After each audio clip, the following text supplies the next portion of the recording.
Secretary Rubio, my dear friend Marco, it's great to welcome you in Jerusalem with your delegation. It's great to welcome you in Jerusalem as Secretary of State of the United States. I have to say that this visit comes in the wake of a historic visit to Washington. I've said, and I'm going to repeat it again, because it's so true. President Trump is the greatest friend that Israel has ever had in the White House. And the visit in Washington reflected that in every way, and your visit here reflects it in every way.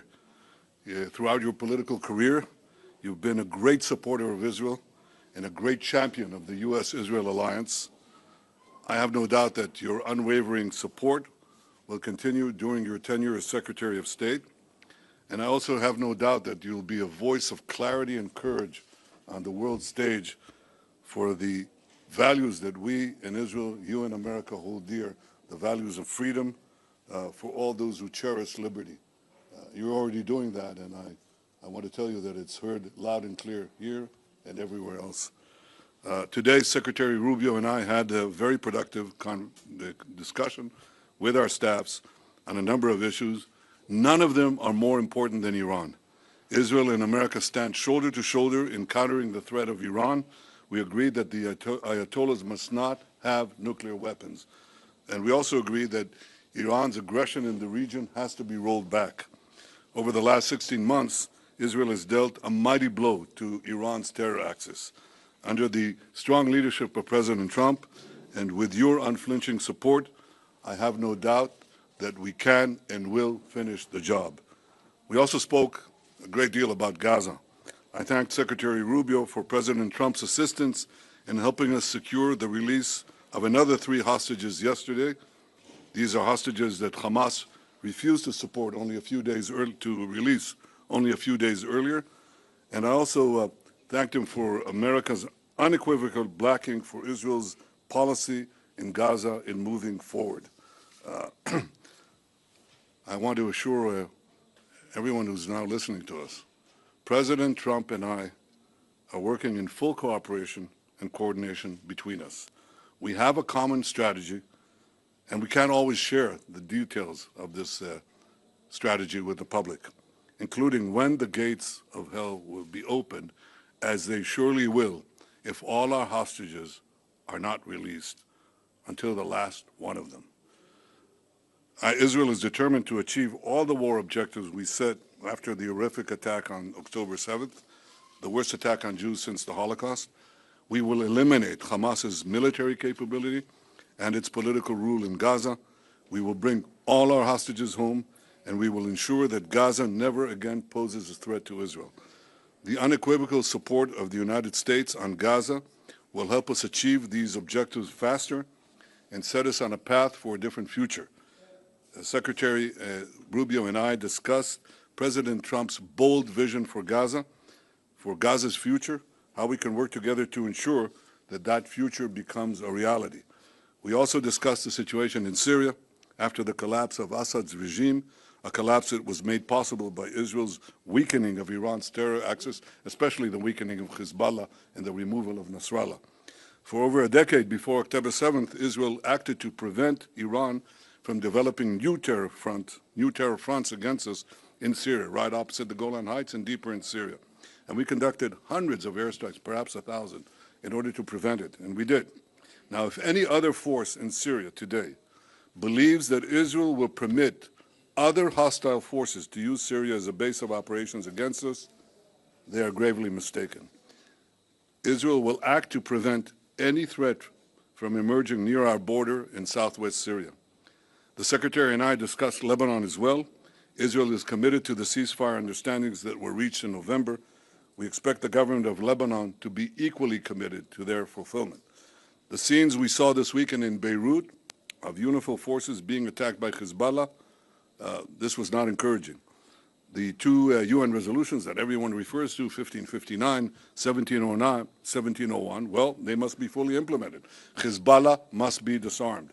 And Israel would prefer that the Lebanese army do that job, but no one should doubt that Israel will do what it has to do to enforce the understandings of the ceasefire and defend our security. The Secretary and I also discussed how the many international institutions have been hijacked and turned into anti-American and anti-Israeli forums. We see that in the UN General Assembly, in the UN Human Rights Commission, where anti-Americanism is rampant, and more resolutions are passed about Israel than the rest of the world combined. And we see it especially in the lawfare that is being waged against America and Israel at the ICC, the ICJ, and elsewhere. The ICC has outrageously libeled Israel and issued arrest warrants based on utter lies. Like America, Israel is not subject to the jurisdiction of the ICC and does not accept the court's authority. Israel commends President Trump and his administration for restoring his executive order against the ICC and for moving quickly to sanction ICC officials. The Secretary and I discussed working together to formulate a common strategy to deal with the threat of lawfare and neutralize this threat once and for all. So these are some of the issues we discussed today.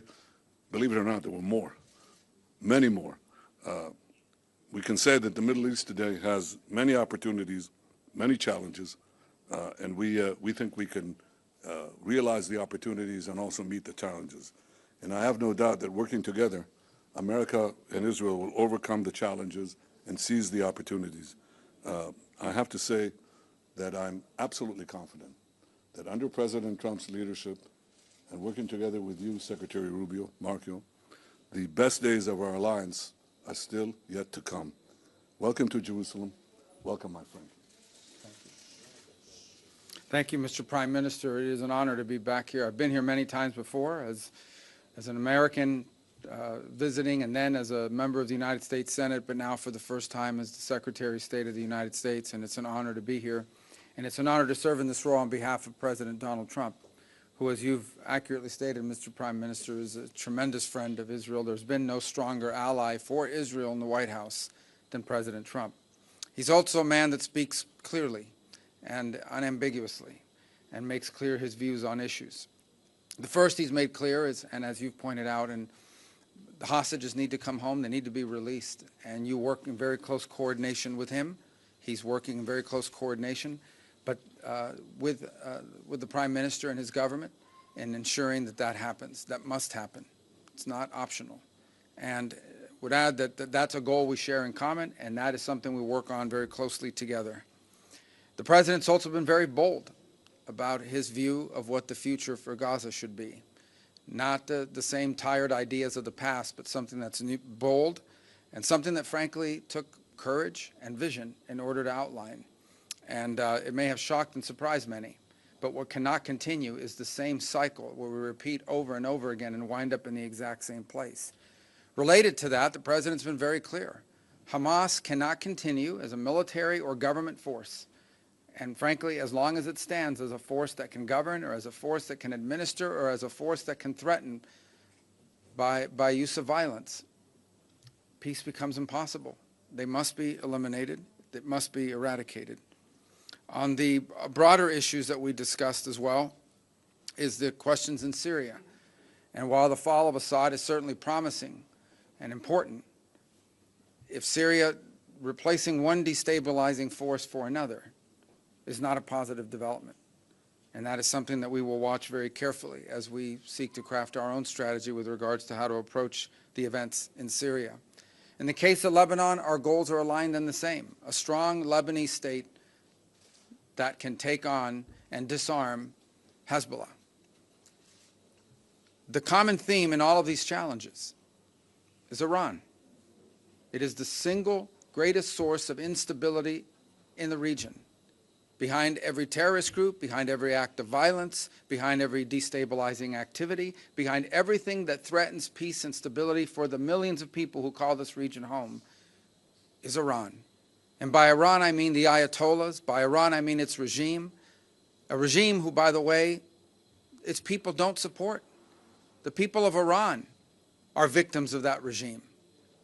And so I think it's important to constantly point that whether we talk about Hamas or we talk about Hezbollah or we talk about violence in the West Bank or we talk about destabilization in Syria or we talk about any of these issues, the militias in Iraq, they all have behind them one common theme, Iran. And that must be addressed. And there can never be a nuclear Iran. A nuclear Iran that could then hold itself immune from pressure and from action. That can never happen. The President's been clear about that as well.